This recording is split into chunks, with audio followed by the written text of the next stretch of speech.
बिस्मिल्लाहिर्रहमानिर्रहीम। जब आप केस फाइल करते हैं तो वरासती हक़ के लिए, अपना हक़ मांगने के लिए, तो आपकी तरफ से जो प्लेंट दाखिल की जाती है, जिसे हम अर्ज़ी दावा कहते हैं उर्दू में, उसका जब जवाब दिया जाता है ना, तो फिर वो जवाब देने वाले वकील साहब जो है ना, वो दुनिया जहान की जो टाइपिंग की चीज़ें होती हैं ना, इधर उधर से इकट्ठी करके वो उसके अंदर डाल देते हैं कि जनाब ये बंदा जिसने ये केस किया, ख़ातून ने, मर्द ने, अपना हिस्सा जो मांग रहा है ये झूठ बोल रहा है, ये क्लीन हैंड नहीं आया, इसने जो कहा है वो मेलाफाइड इंटेंशन है।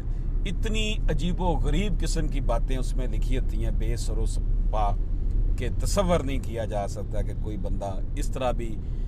आपने जुटलाना है अगर किसी स्टेटमेंट को, तो खुदा के खौफ से डर कर जुटलाएं, वो बातें ना लिखें जो लुग़्व हों, जो अखलाकियात के दायरे में ना आती हों। और आपने एक सिंपल से प्रीलिमिनरी ऑब्जेक्शन के नाम से बस जी हमने उसकी रिबटल करनी है, इसलिए हमने उसे जुटलाना ही जुटलाना है। वो चीज़ें बाज़ औक़ात फिर बेटियों को, बहनों को तकलीफ़ देती हैं जब वो अपने राइट के लिए जाती हैं, कहती हैं ओ वल्लाह ये क्या लिख दिया हमारे भाइयों ने हमारे ख़िलाफ़।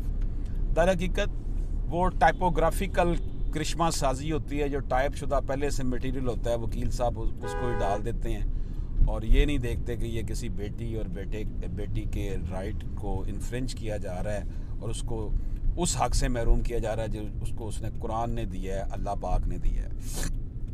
जो बंदा किसी को हक़ दिलवाने में रुकावट बनता है, ख़ास तौर पर यह वरासती हक़ में, जब किसी का हक़ है किसी की लैंड पे, प्रॉपर्टी पे, उसको दिलवाने में एक रुकावट डालता है, उसके लिए सख्त वईद है, उसका बहुत बड़ा ये जुर्म है।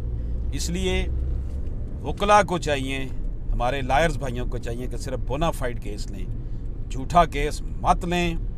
अल्लाह ताला से डरना चाहिए हमें। बहुत जल्द हमने कब्र में जा सोना है और ये सारा कुछ यहीं रह जाना है। अगर हम झूठ का सहारा लेकर और झूठ का साथ देंगे, जुल्म का साथ देंगे, तो इसका मतलब ये हुआ कि हम उसके बराबर के शरीक हैं। तो मैं अपने नौजवान लायर से ये कहूँगा कि लॉजिकल बात की जाए। जो एक मैकेनिकल किस्म की चीज़ें तैयार होती हैं जी, इनकरेक्ट और मेलाफाइड इंटेंशंस और plaintiff not come with clean hands और मेरा जो क्लाइंट है इसको ये हरासमेंट कर रहा है। भाई बहन ने भाई को क्या हरास करना है, वो तो भाई उस बहन को हरास कर रहा है। तो ये बड़ी फजूल सी और बेतुकी सी बातें हैं। रिबटल करें, आप जुटलाएं उस बात को जो जवाब अर्जी दावा में लिखी है, आप जवाब दावा में।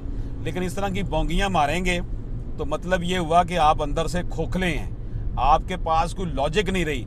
जब बंदे के पास कोई लॉजिक नहीं ना रहती तो फिर वो लड़ने, मारने और धाड़ने पे तुल जाता है। और अल्लाह से भी हमें डरना चाहिए कि हमें हक़ का साथ दें और झूठा केस लेके किसी का अदालत में मत जाएं, क्योंकि इस अदालत में अगर हम वक्ती तौर पर अपनी चर्ब ज़बानी से और किसी तरह हम कोई रिलीफ ले भी लेते हैं, लेकिन जो मेरे रब की अदालत है उस पर फिर कैसे हम सामना कर पाएंगे अपने रब का। तो यही मेरा मैसेज है अपने नौजवान लायर्स को ख़ास तौर पर, कि आपने जो है हमेशा सच का साथ देना है। आगाज़े नौ से डरना, तर्ज़े कौन पे अड़ना, मंजिल यही कठिन है कौमों की ज़िंदगी में। इंशाल्लाह अल्लाह पाक करम करेगा, जो रिज़्क़ आपकी किस्मत में है, जो हमारी किस्मत में है, वो हमें मिलेगा। लेकिन साथ हमने हमेशा सच का देना है, झूठ का साथ नहीं देना। इजाज़त दीजिए।